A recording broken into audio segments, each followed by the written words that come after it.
Hello friends, मेरा नाम नमन कौशिक और आप सभी का स्वागत है मेरे चैनल नमन कौशिक में। तो वीडियो स्टार्ट करने से पहले मैं आप सभी से रिक्वेस्ट करता हूं कि कृपया मेरे चैनल को सब्सक्राइब कर दें और बेल आइकन प्रेस कर दें ताकि मेरे ऐसे वीडियो सबसे पहले आप तक पहुंचे। तो फ्रेंड्स, आज के इस वीडियो में हम लोग बात करने वाले हैं निठारी हत्याकांड। देश को दहला देने वाला सबसे सनसनीखेज निठारी हत्याकांड अब भी आपके दिलो दिमाग में याद होगा। दिसंबर 2006 में हुए इस कांड के खुलासे ने लोगों को हिलाकर रख दिया। एक ऐसा कांड था जिसके खुलते ही देश भर में हलचल मच गई थी। आरोपियों को कड़ी से कड़ी सजा की मांग देश के कोने कोने से उठी। मामले की गंभीरता को देखते हुए इसकी जांच सीबीआई ने शुरू की थी। तो दोस्तों, आज की इस वीडियो में आपको निठारी कांड के बारे में सब कुछ बताने वाला हूँ। तो क्या था निठारी कांड? हम एक बार फिर चलते हैं राजधानी दिल्ली से सटे नोएडा के सेक्टर 31 के पास स्थित उस छोटे से गांव निठारी में, जहां मासूम बच्चों की चीख पुकार और आंखों में एक खौफनाक दृश्य अभी भी उभरता हुआ दिख रहा है। करोड़पति मनिंदर सिंह पंधेर के उस खूनी कोठी नंबर D5 को भला कौन भूल सकता है? कौन भूल सकता है कि इसी कोठी में इंसान के रूप में मौजूद भेड़ियों ने एक दो नहीं बल्कि 17 बच्चों को अपना शिकार बनाकर इसी कोठी में उन्हें दफन कर दिया था। इस कोठी में रहने वाले नरपिशाचों ने बड़े ही शातिर ढंग से गांव के भोले भाले मासूम बच्चों को किसी न किसी बहाने अपने पास बुलाते थे।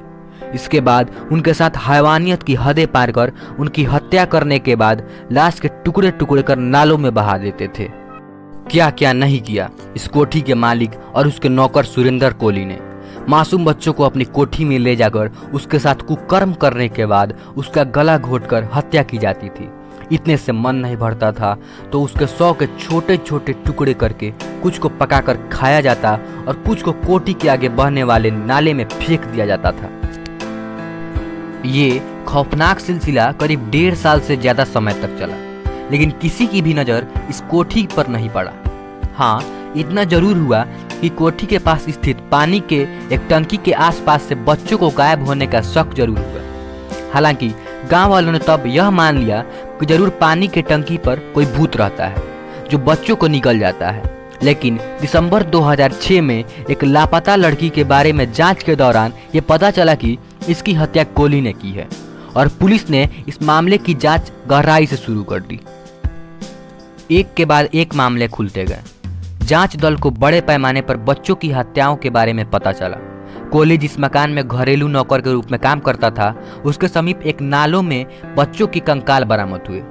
कोहली को रिम्पा हल्पर नामक एक लड़की की 2005 में हत्या के जुर्म में निचली अदालत ने मृत्यु दंड सुनाया था, जिसकी पुष्टि इलाहाबाद उच्च न्यायालय ने कर दी थी और 15 फरवरी 2011 को इस फैसले पर अपनी मुहर भी लगा दी। क्या था निठारी कांड? आपको शुरू से बताता हूँ। साल 2006 नोएडा का निठारी गांव, कोठी नंबर D5, जहां से जब नरकंकाल मिलने शुरू हुए तो पूरे देश में सनसनी फैल गई। सीबीआई को जांच के दौरान मानव हड्डियों के हिस्से और 40 ऐसे पैकेट मिले थे जिनमें मानव अंगों को भरकर नालों में फेंक दिया गया था। कोठी के मालिक मनिंदर सिंह पंधेर और उसके नौकर सुरेंद्र कोहली को पुलिस ने धर दबोचा। मामले का खुलासा तब हुआ जब 7 मई 2006 को पायल नाम की लड़की लापता हो गई और मनिंदर सिंह पंधेर की कोठी में रिक्शा से आई थी। उसने रिक्शा वाले को कोठी के बाहर रोका और वापस आकर पैसे देने की बात कही।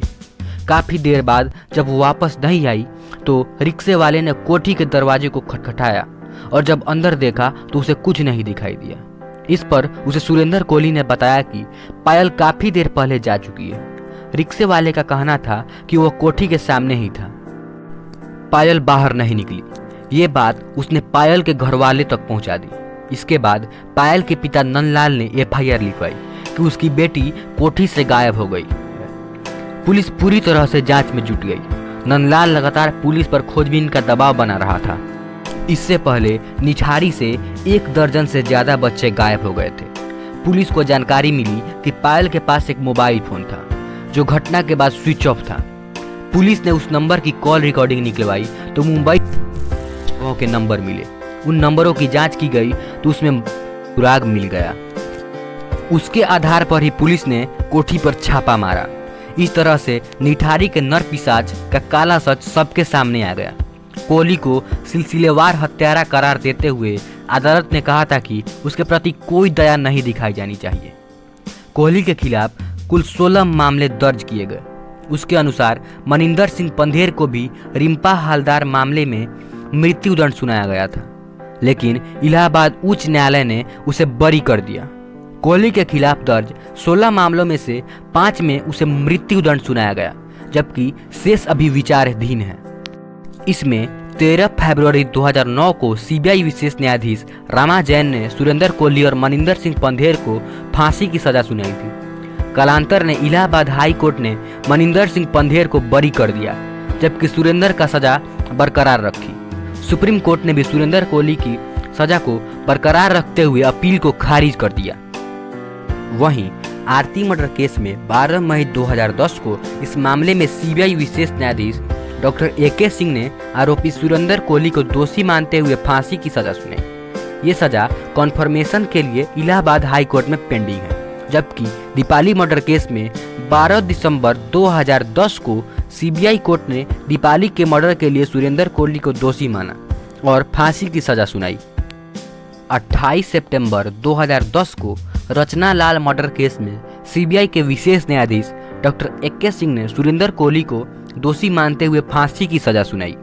24 दिसंबर 2012 को सीबीआई विशेष न्यायाधीश S लाल ने आरोपी सुरेंद्र कोहली को दोषी मानते हुए फांसी की सजा सुनाई। निठारी का नर पिशाच सुरेंद्र कोहली उत्तराखंड के अल्मोड़ा के एक गांव का रहने वाला था। सन 2000 में वह दिल्ली आया था। दिल्ली में कोहली एक ब्रिगेडियर के घर पर खाना बनाने का काम करता था।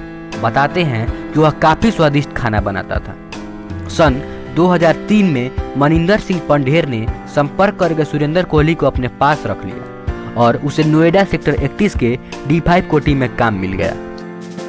और यहीं से शुरू हुआ नरपिशाच की कहानी।